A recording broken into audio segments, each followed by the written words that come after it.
Good morning, and welcome to a special Sober.Coffee rebroadcast event.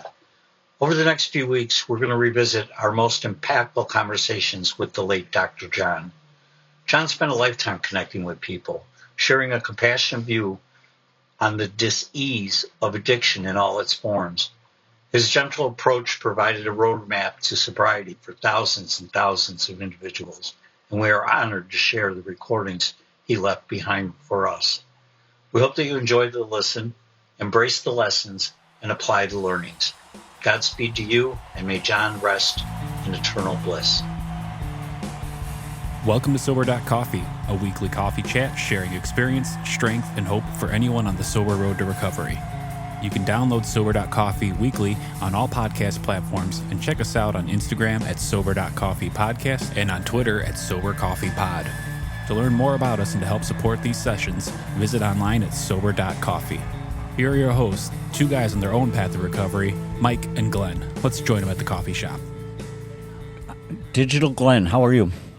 Digital? I'm in person, man. What do you mean digital? Well, because you're like affixed to that phone, and aren't we all? It's crazy. I mean, when I think about it's funny, we did that, 8 years ago episode last week, yeah. Right? Mm-hmm. And I mean, 8 years ago, the phone was so immature. Now it's so mature. We get so much. It writes emails for me with AI. God, that sounds so sexy. Well, I know, right? Do you really use that much AI? No, I play around with it, but I've just started to dabble in it. Once my job gets replaced by AI, I'll have a lot more time. Nobody to will study replace AI. you ever with AI. Right, right. But a couple things. First of all, Yes. I love my iPhone. Yeah. I used to think, like the way I would connect. iPhone is not a corporate sponsor of Sober.Coffee. No, they aren't. But I love Apple products. I have all of them.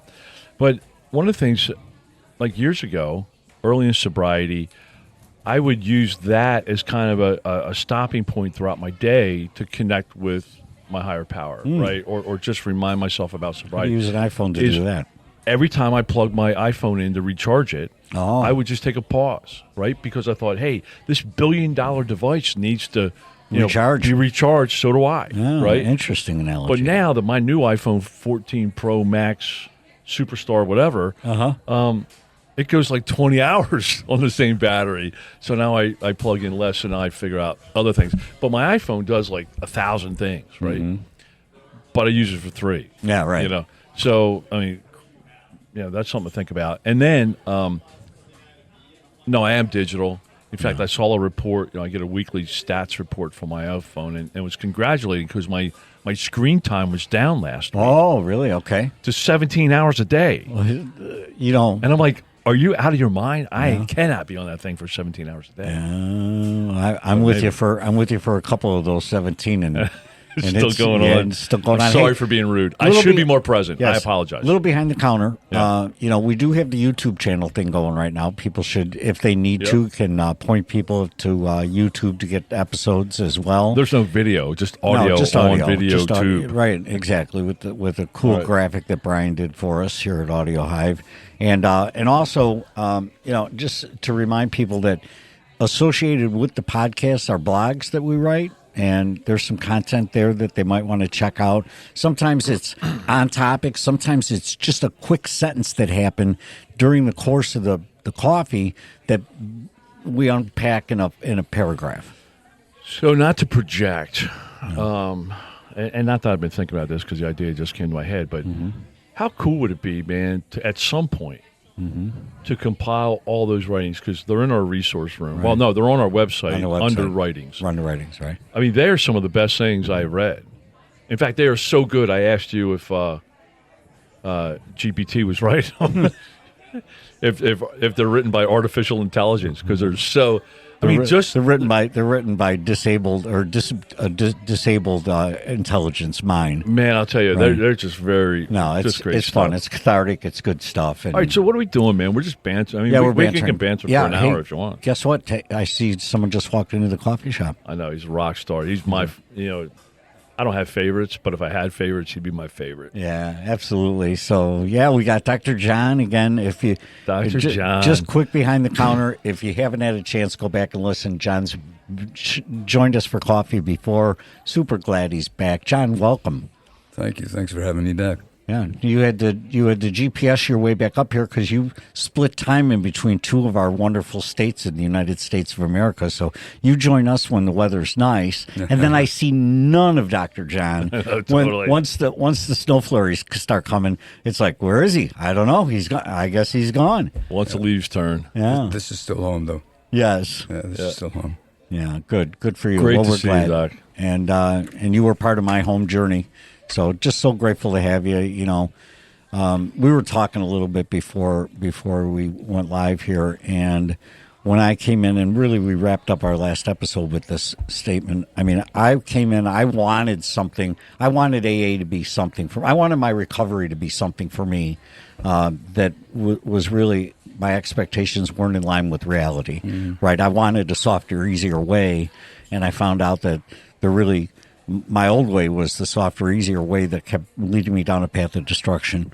I came in and I needed honesty. And I can tell you right now that I'm sitting at a coffee shop right now with two people that gave me honesty and said, Mike, don't expect rainbows, unicorns, and puppies every day. That's not what you're getting, you know. And so, John, I appreciate you so much because you shot straight with me. And it comes from your years of experience. This is, you know, you're not. This is not your first rodeo, as they say. Right. So great to have you back. Good to be here. Thanks. Yeah. So, when we talked a little bit about getting together for coffee, I thought it was the right direction to go because we first started talking about topics, right? Because, you know, but then you've got 30 minutes, you've got a box, you try and package it, present it, get a point together and produce it. It and is put very it out hard there. to get Dr. John in a box. Right. You can only get doesn't Jack work. in the box. Yeah. That's all you Because can I'm get. so long-winded, right? Right. So without me being too long-winded, I thought that it would be a good idea just, you know, you've had years of experience of sobriety and had a relapse in the middle of all this bliss. And so I thought it'd be good to just kind of talk about the real pivotal or seminal or major moments in your life that have kind of defined where you got to now.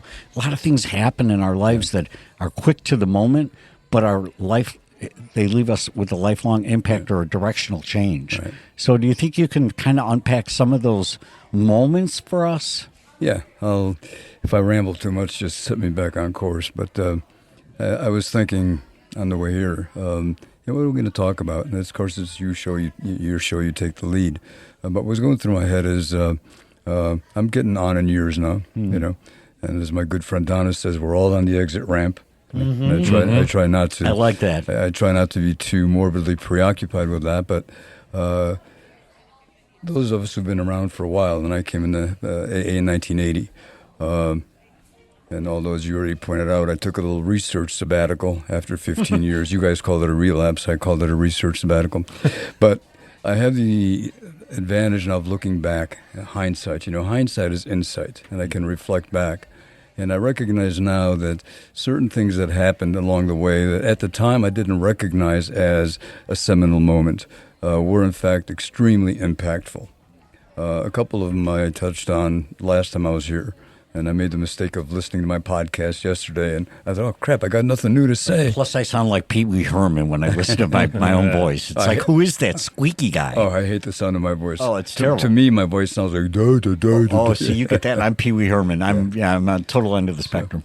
So early on, one of the most impactful moments, and I talk about this frequently at meetings, and I know you guys have both heard it a number of times, is I was about a year and a half into the program. I was bone dry. I didn't know that's what it was at the time, but I was miserable. My honeymoon was fairly brief because outwardly my life was still pretty much intact. I saw the writing on the wall, but, you know, I still had my career, and my wife was standing by me, and I had the 2 luxury cars in the driveway, et cetera, et cetera. But yeah, bottom is an inside job, and I apparently had enough pain to come in. But not the only thing, but the major thing that changed when I quit drinking is that my soul food, the thing that gave me relief from my ism, from myself, was alcohol, was out of the picture, So after a brief honeymoon, I was pretty freaking miserable. Of course, I went to one meeting a week. I didn't have a sponsor. I wasn't working the steps.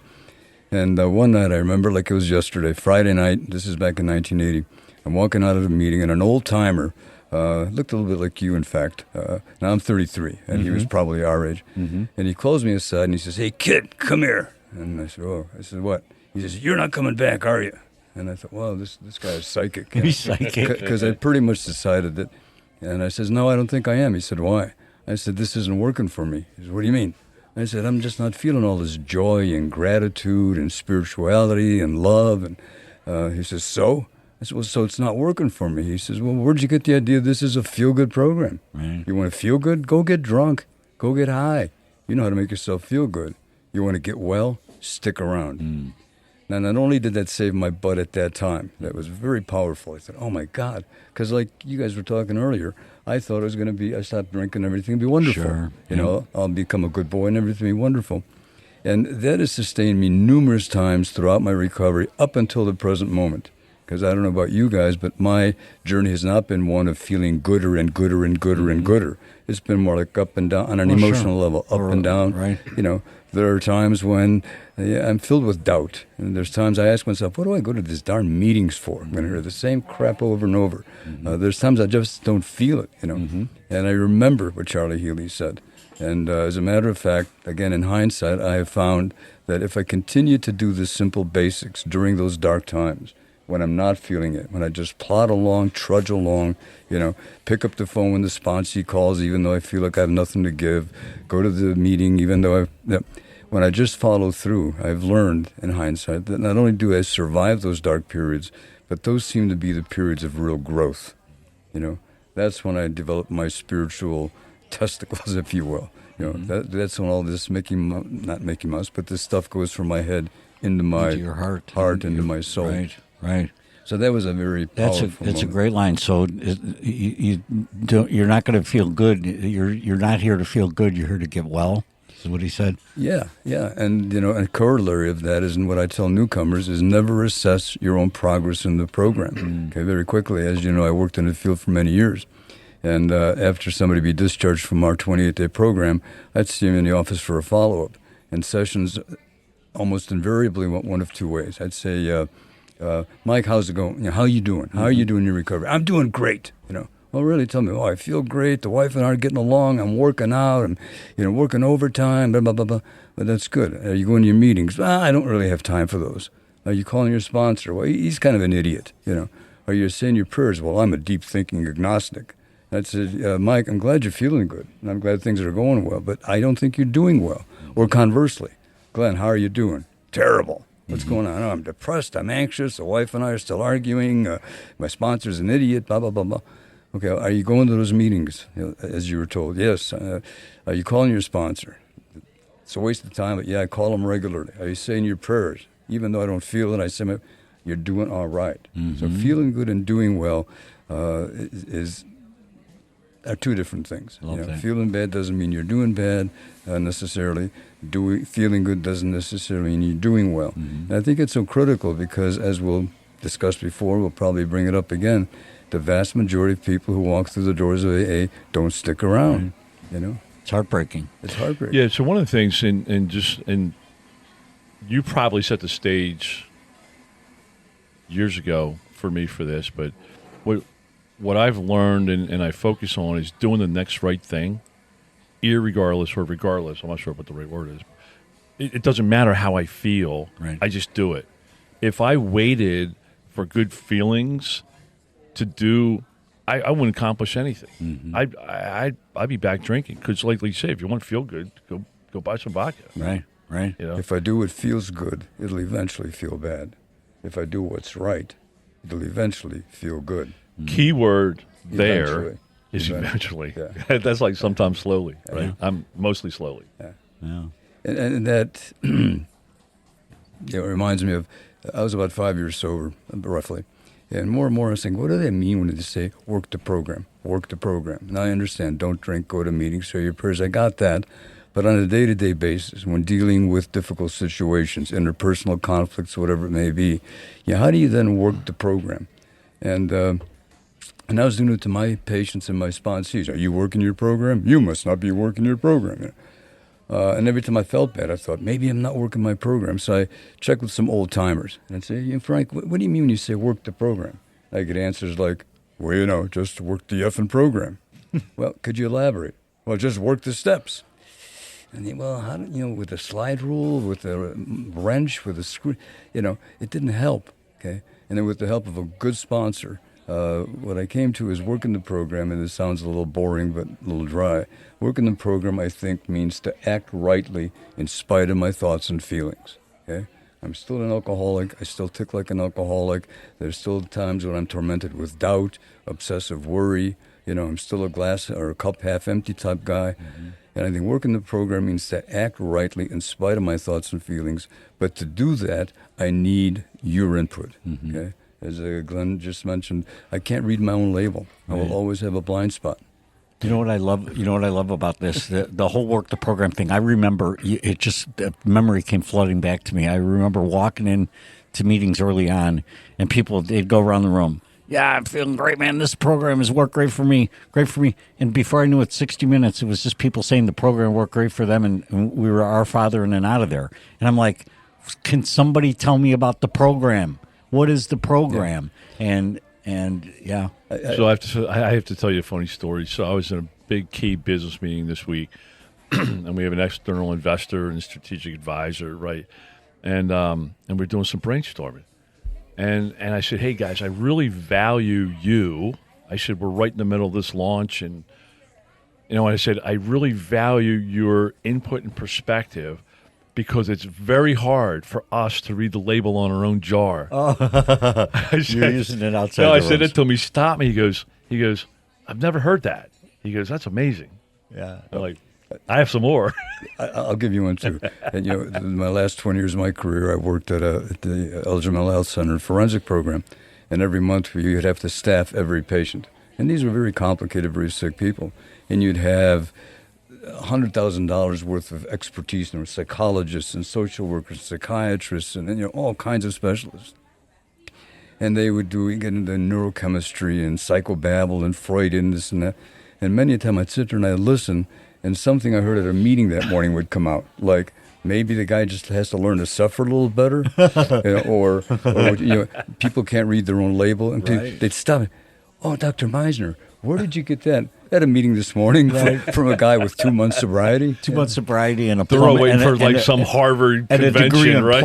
Plumber, he's a certified plumber. There's so much wisdom in this program. Yes. Yeah, and that's one of the things that we try to do on this podcast, Dr. John, is there's so many words, right, thrown out there, and there's so many things, just like work the program, right? And what we have committed to doing is kind of breaking that down and saying, okay, what does that really mean? Right. Like, what does work the program mean? Right. Examples. And I was just talking with Mikey out in the parking lot. Personal thing I'm going through with a family member. And I'm like, okay, what does work the program mean? One is being aware of it, right? Being aware of the situation, being aware that I'm building the resentment, being aware that, hey, I'm kind of not feeling cool, right? Now, what do I do with it? Mm-hmm. Call my sponsor, right? And I share it with him, and he's like, God, Glenn, you're an idiot, right? or I pray, right? And I say, you know what? Hey, man, let me get out of my ego. I don't need to control this. And in the end, and we've talked about this many times, when I have problems with other people, most of the time it's with me. Sometimes they're just jag-offs. Page 90 of the 12 and 12. It's a spiritual axiom. Yeah, it's me. Anytime I'm disturbed, there's something wrong with me. Yeah. And so for me to expect somebody to change, key lesson I've learned, for me to expect somebody else to change, that's a losing proposition. But what I can change is me and how I look at something. And what, by working the program and all these steps, I was chatting with Mikey about it, right? So I'm connecting with community, and now I'm talking here about it. What I realized is it's Glenn's ego, Glenn's control, Glenn's way is starting to creep into things. And so now being aware of that, I can help dissect that. But it's really cool to break things down just like you did, because we use all these words like peace. What does that mean? Can I comment on that? Yeah. Self cannot transform self. Ego cannot conquer ego. And I think the real meaning, to me, the we always talk about it's a we program. Well, not just in the social sense. We hang out and we call each other, we support each other. But for me, at least, God works through people. I need you to read my label. I think we alcoholics are people of emotional extremes. I certainly am. When I feel things, I feel them strongly. When I'm angry, I'm real angry. I'm sort of a 10 or 1 guy, and I think most of us are. And I think working the program is to act rightly. To do that, I need your input for this reason.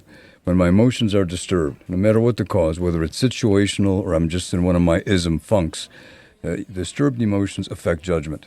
Okay, I don't trust myself enough to just go right up to God and wait for that still small voice, because that's probably me, convincing myself my will is God's will. And what I need to do is, when emotions are disturbed, number 1, freeze. I was taught it's the law of 3 F's. Don't fight, don't flee, freeze, meaning don't act on the feeling, don't pretend it isn't there. Just endure it. Feelings can be uncomfortable, but they're not dangerous. Then when you get the chance, talk to your sponsor. Not your bartender, your sponsor. In so doing, 3 things happen. 1, there's some relief, because a pain shared is a pain halved. More importantly, it gives the sponsor a chance to take your inventory. Okay, and point out, John, it's not him, it's not the other guy. Maybe it's your expectations, maybe it's your pride, whatever. Most importantly, it gives them a chance to give you some good, orderly direction, G-O-D, which frequently is contrary to what I want to hear. Because what I want and what I need are 2 different things. Then I pray for the willingness to take that direction. So that's number 3. So freeze, call your sponsor and pray on it. And then pray for the willingness. And it's all summarized in my favorite Karate Kid story, which we can get to later. Over time, I used to call my sponsor on things, and the biggest responses I got, I can always put buttons on them. 1 is, Glenn, it's none of your business. Amazing how many times I heard that. 2 is serenity prayer. You can't do anything about that situation, right? And thirdly is, that's what you're supposed to do. Yeah, right. I could call my trash out. I did. I called him one time. I said, man, I took the trash out on time. And he just said, Glenn, it's what we're supposed to do. Yeah. No, it was trash, and I registered my car on time for the first time in like 12 years. Because I wasn't drunk, and I was able to do it, and I lived up to my responsibilities. He said, and I was always looking for a pat on the back. My mentor, Cecilia, who I talk about, she was my mentor, sponsor, spiritual guide for about 10 years, doing a very informative recovery. And whenever I would take conflicts to her, which was often, she would say things like, he, she, they are the wrong pronouns, John. Quit whining. Talk about yourself. Oh, you don't understand. She said this, he did that. She would also say frequently, John, they can't hurt you. Okay? Because I'm a real fear-based guy, and everything goes down to fear. It comes out as anger and all kinds of complicated negative emotions. But time and time again, when I'd be all twisted in a knot over whatever the situation, they can't hurt you. Yeah, but they can. They can't. They can't really hurt you. And her last thing she told me is, whenever I came to her, says, I've been praying on this, and I'm 99.9% sure that God's will is such and such. 9 times out of 10, no, John. No, John. That's not God. When you think you've got God's will figured out, come and check with me first. Yeah, okay. That's awesome. I love that. So she became a bit your sponsor, and this sounds to me like one of those other seminal moments, meeting her and having her introduced into your life.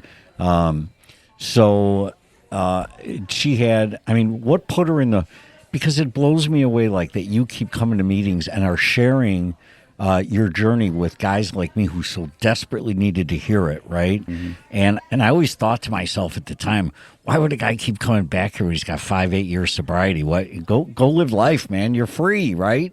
And here I am going to meetings at 5 years sober, and you continue to go to meetings to help the next guy, and she came to meetings just to help you. Well, just real quick, my first sponsor name was Ray. He sponsored me for 5 years. And after 5 years, he fired me out of the clear blue without explanation. Cecilia was his sponsor. And I know women shouldn't sponsor men, but I understand that. But Cecilia was older than Yoda and as wise and as wise as Yoda. And so I called Cecilia. I said, Ray, it fired me, this and that. What do I do? She said, let me pray on it. I'll get back to you. A week later, she calls me up and she says, John, I think the only person that can sponsor you is me. And I thought, damn, I must be special. Because Cecilia was highly regarded at the Mustard Seed. She'd been around AA for many, many years. And sometime later, I said, I'm just curious. Why did you say you're the only one that can sponsor me? She said, you're the most arrogant asshole I have ever met. Nice. I can't imagine anybody dealing with you. So, I thought I was special. So let me complete my mental picture, because you said she was as old as Yoda, which got a laugh out of our engineer. But did she look like Yoda? She actually looked like my good friend Stella a little bit. She was a tall, thin woman, and she was probably my age, what I am now. She was an amazing woman. A lot of tough love. She was my Mrs. Miyagi. Okay. And I allowed her to be. I think by then, in hindsight. So that's a point of surrender, right? Oh, absolutely. I mean, that's saying, hey, I'm going to allow you to provide direction to me. Yeah. A sponsor can only be as effective as the sponsee allows them to be. Yeah, it's very true. Very true. And arrogance, you mentioned arrogance, and it's good to have people put you in your place. I was an arrogant asshole when I was out there drinking. Everything was grandiose. It was all about me. I was my way or the highway. I mean, come on, people. But I didn't mean to be. I didn't either. The strange either. thing, when she said that, it was hurtful, because inside I was actually feeling very afraid, very vulnerable, and didn't realize that the more broken I feel on the inside, the more potent I tend to come across on the outside. Super interesting. It's compensatory. It's not a manipulation. Never did I think. I'm always troubled when they say selfishness and self-centeredness is the root of our problem. And I know we should never question the big book, but what I don't like about that, it's pejorative. It's pejorative, okay? I was not a sociopathic jerk. I was never a mean-spirited person, I was scared. And the way, and it doesn't excuse bad behavior, but in hindsight I can see that the way I coped with my hole in the soul, or my ism, is by being competent and potent and isolating. And, so the arrogant, you know what I'm saying? To me, there's a difference between being an asshole and acting like one. Right, Did I act like one? Yeah. Did I tell my share of lies? Yeah. But it took a toll on me. It's precisely because I'm not a bad guy that the bad behavior took such a toll, which is what my bottom was. My bottom was not external. My bottom was I just could not live with myself anymore, because while drinking and drugging, I did things that violated my own value system, and an internal conflict. So I cringe a little bit with, get honest with yourself. And you already mentioned it. Lying is a deliberate act. And I have never deliberately lied to myself. I have never said, hey, John, 2 + 2 is 5. Okay? Denial is the inability to see. There's a difference. Okay? Did I speak untruths? Yeah. You see what I'm saying? Yes. When I was actively addicted, sure, I lied to cover my tracks. I had to lie. I'm not going to, had to get away with it. But I don't like to lie, and I don't lie well. And once I got sober, there was not much reason to lie. I cleaned up my act. Right. Why would I come to AA and lie? Right. Why would I waste your time and my time? But even when I tell you the truth as I know it, I still may be off base. When I work with new guys, I tell them, I'm going to assume you're telling me the truth. I'm not a good detective. Right. If you tell me you didn't drink and you drink, I don't know. I'm not going to come smell your breath. But even when you tell me the truth as you know it, you're still going to be off base. See what I'm saying? The inability to see and lying are two different things. You can only be as honest as you are well. My truth today is different than it was 5 years ago. Right. That doesn't mean I was lying 5 years ago. I've just become more aware. Sure. All right, so let me throw out a situation. Speaking of lying, let me throw out a situation off the cuff here. I want your input. So there's a guy in the program. I'm going to speak broadly. Guy in the program lies about his sobriety date. I know it. He knows it. I mean, I don't. What should I do? What, if anything?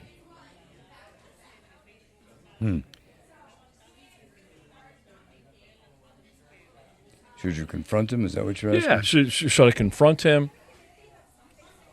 I don't know. And I know him very well. I'm in the room. It's not you, bro. Oh, okay. I don't have a clear answer for that. See, I don't either. That's why. Sponsorship, working with others, is more art than it is science. Right. I don't know this guy. I don't know if he's deliberately lying and he's lying. I would certainly remind him that if he lies, he's responsible. You can't make him be honest. If he wants to lie, he's going to lie. He's going to pay the price. I would remind him of those principles, not necessarily confront him with this specific lie, because then he's going to get defensive, dig himself in. It may rupture the relationship. We act like sociopaths, but we're not sociopaths. Assuming this guy's not a sociopath, he has a conscience. So if he's lying, it's going to take a toll on him. Right. And it's so funny when I'm working with guys now. I had a guy yesterday. His life is just melting around him, and his knee jerk is to ask me for relationship advice and ask me for financial advice and I said, look, I have one job, and that's your sobriety. That's my only role in your life. So, I mean, let's talk about the things that might cause you to drink. And, one of the things, anything within you that might cause you to drink, like honesty or you're managing your expectations or accepting situations as they are, those are the things I'm going to focus on with you, because I'm not a financial counselor. I'm not a marriage counselor. I'm not a real estate advisor, Yeah, so my first reaction is I call my sponsor a lot less these days because I already know his answer. I mean, I call him. That's what you're supposed to do, Glenn. 1,000 times, and I that's just his answer. And so I'm projecting and saying, well, his answer would be, Glenn, it's none of your business. But I am actually working with the guy, right? And but it was just the only thing that I could come to mind is its ego, right? It's you want to portray, hey, I have longer sobriety than I really do, right? That's the only thing that came to mind. Right. I don't know. I mean, I've lied about my sobriety dates. I mean, there's times I told people I had 6 months when I had 6 days. Yeah. But that was years ago until I started living differently. See, I'd be confused. I'd probably lie if I had more than one. I mean, I had the one date that my date of, my come to realization moment. Yeah, but I lied back then because of the ego. Right. Well, right. I didn't want people to know I failed again. I was afraid of people giving up on me. I've been tempted to, and I certainly tell my fibs. I don't want to get moralistic, but I have struggled with that because I came in 1980. So had I stuck, I'd have, 43 years. But as you guys both know, after 15 years, I went on this research sabbatical for 5 years. And I came back in 2000, so now I've got 23 years. Now, my rationalization for my ego is that, to me, inside, I feel the more meaningful date is 1980. I feel like I've been around, because even that 5-year hiatus was very impactful. I survived it. I would never recommend relapse. Okay, I don't agree with people who say relapse is part of recovery.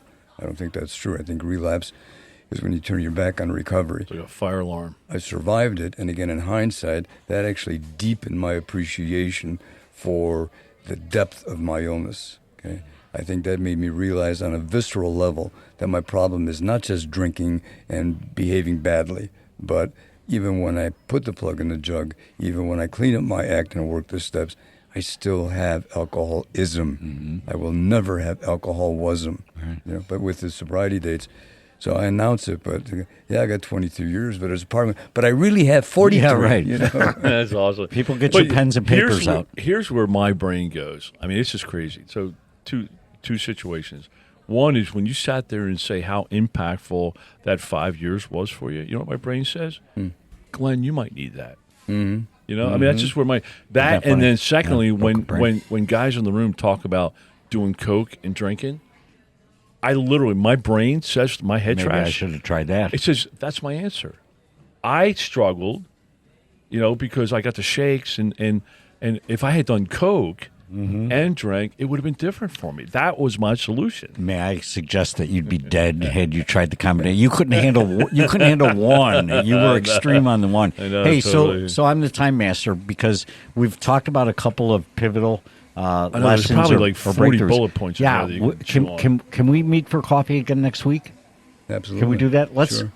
do a hard stop. Let's come back for coffee next week. I got a whole page of notes. There was some great nuggets in there. Let's get back together one more week. How does that sound? Sounds good. All right, sound good, Glenn?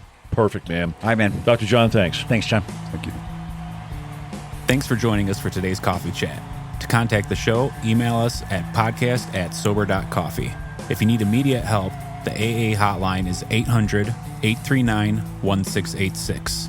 The National Suicide Prevention Hotline is 800-273-8255. Remember, Mike and Glenn are sharing their own journey on the path to recovery. Any suggestions, medical or otherwise, are their own experiences and should not be viewed as professional advice. See you next week, and remember, there is a solution.